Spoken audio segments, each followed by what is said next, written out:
बिस्मिल्लाहिर्रहमानिर्रहीम। अस्सलाम वालेकुम students my name is Mohammad Ali Raza. Quantum number के सेक्शन में आप लोगों को खुशामदीद कहते हैं। स्टूडेंट, पिछली वीडियो में हमने क्वांटम नंबर का इंट्रोडक्शन पढ़ा था, उसके बारे में हमने उसकी टाइप्स पढ़ी थी, उसकी प्रॉपर्टीज पढ़ी थी, हमने उसको किस तरह से डिनोट किया जाता है वो पढ़ा था। आज हम इंशाअल्लाह अज़ीज़ इसकी फर्स्ट टाइप को ब्रीफली देखेंगे कि ये प्रिंसिपल क्वांटम नंबर क्या है, इसकी कौन कौन सी प्रॉपर्टीज हैं, और फिर हम एक एग्जांपल से भी उसको डिस्क्राइब करने की कोशिश करेंगे। स्टूडेंट, सबसे पहले है जी प्रिंसिपल क्वांटम नंबर को डिनोट किससे किया जाता है? तो स्टूडेंट, डिनोट किया जाता है इसको स्मॉल एन से, और ये बात हम पहले भी पढ़ चुके हैं। स्टूडेंट, डिनोशन हो गई। अब जो है इसका पहला पॉइंट पढ़ते हैं कि इनकी प्रॉपर्टी में it shows approximate distance of electron from the nucleus in an atom. Student, nucleus के अंदर इलेक्ट्रॉन जो एटम होता है उसके अंदर न्यूक्लियस और इलेक्ट्रॉन्स का जो डिस्टेंस है वो हमें बताता है प्रिंसिपल क्वांटम नंबर। ठीक है, इसके अलावा चूंकि इसको बोहर ने भी स्टडी किया, श्रोडिंगर ने भी स्टडी किया, तो स्टूडेंट जो बोहर ने स्टडी किया जब, तो इसको नाम दिया ऑर्बिट का। इसी तरीके से जब श्रोडिंगर ने इसको स्टडी किया तो इसको एन को नाम दे दिया गया प्रिंसिपल क्वांटम नंबर का। स्टूडेंट, इसके बाद इसका थर्ड पॉइंट ये है कि n is equal to 1 2 3 and so on. n की वैल्यू या तो 1 हो सकती है, या 2 हो सकती है, 3 हो सकती है, इससे ज्यादा हो सकती है, लेकिन स्टूडेंट n की वैल्यू कभी भी 0 नहीं हो सकती। अब 0 क्यों नहीं है? पेपर में क्वेश्चन आता है कि why the value of n is not equal to 0। Student, इसका आंसर ये है कि जो न्यूक्लियस होता है उसके इर्द गिर्द ऑर्बिट्स होते हैं। ठीक है, क्योंकि n ऑर्बिट्स हैं, अगर n ही 0 है तो इसका मतलब है कि ऑर्बिट नहीं है। ठीक है स्टूडेंट, ऑर्बिट के अंदर इलेक्ट्रॉन्स का होना या ना होना वो एक अलग बात है, लेकिन ऑर्बिट्स न्यूक्लियस के गिर्द होते हैं, तभी तो एक एटम कंप्लीट होता है। स्टूडेंट, इसलिए इसकी वैल्यू कभी भी 0 नहीं आती है। स्टूडेंट, उसके बाद अगला पॉइंट उसने कहा the value of n describe energy and distance from nucleus.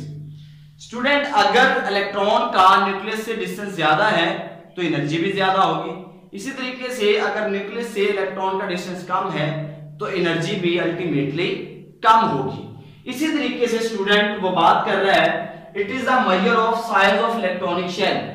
ना सिर्फ ये हमें शेल के बारे में बताता है बल्कि उसके साइज के बारे में भी बताता है कि इसका साइज कितना होगा। स्टूडेंट, ये भी हम देखेंगे आगे जाके।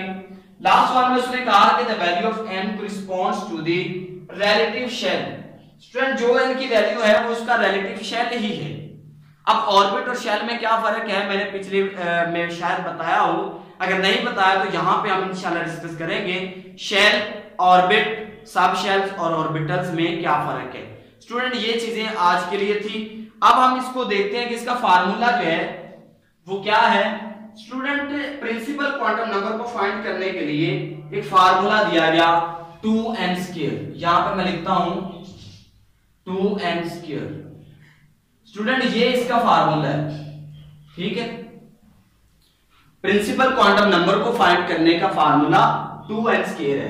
क्योंकि ये शेल के बारे में बताता है तो इसमें हम सिर्फ और सिर्फ शेल्स के बारे में पढ़ेंगे, सब शेल के बारे में इंशाअल्लाह अज़ीज एजीमुथल क्वांटम नंबर में जाके पढ़ेंगे। स्टूडेंट, शेल क्या होता है और ऑर्बिट क्या होता है? स्टूडेंट, ऑर्बिट और शेल एक ही चीज है। ठीक है, ऑर्बिट एंड शेल जो है वो एक ही चीज है, जैसे आपने पढ़ा के L M and M. Student, ये ऑर्बिट या शेल है। फॉर एग्जांपल मैं आपको एग्जांपल देता हूं कि अगर n की वैल्यू जो है स्टूडेंट 1 है तो इट बिलोंग्स टू k। इसी तरीके से अगर n की वैल्यू 2 है it belongs to l, 3 value belongs to m and 4 values belong to n। इसी तरह से अगर ग्रेटर होती तो n के आगे जितने भी वर्ड्स आते हैं उनको डिस्क्राइब किया जाता। स्टूडेंट, चूंकि फार्मूला हमारे पास है 2n², अब यहां पे अप्लाई भी करते हैं। स्टूडेंट, मैंने 2 वैसे लिख लिया, k में चूंकि नंबर 1 है तो 1 का स्क्वायर लें। स्टूडेंट, 1 का स्क्वायर इज इक्वल टू 1 होता है तो 2 multiply by 1 is equal to 2।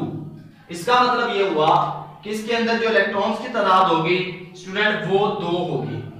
l की बात करें स्टूडेंट्स तो l के अंदर हम लिखते हैं 2, क्योंकि ये दूसरे शेल से जो है बिलोंग करता है तो 2 का स्क्वायर कितना हुआ student 4, 2 multiply by 4 is equal to 8। इसका मतलब ये हुआ कि दूसरे शेल के अंदर हमारे पास इलेक्ट्रॉन्स की तादाद होगी 8।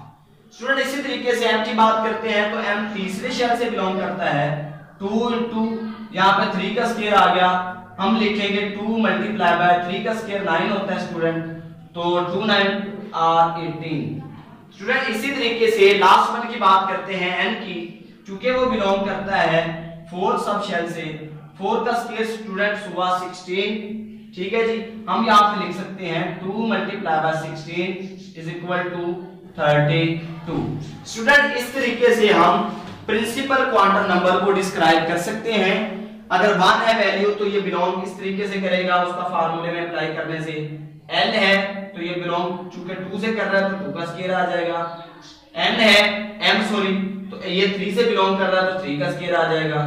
n है तो ये 4 से बिलोंग करता है तो इस तरीके से ये। स्टूडेंट ये था जी principal quantum number. I hope कि आप लोगों को इसकी समझ आ गई होगी। अगर किसी भी किस्म की प्रॉब्लम हो तो मुझे कमेंट लाजमी करें, इंशाल्लाह अजीज आपके क्वेश्चंस का आंसर आपको मिल जाएगा।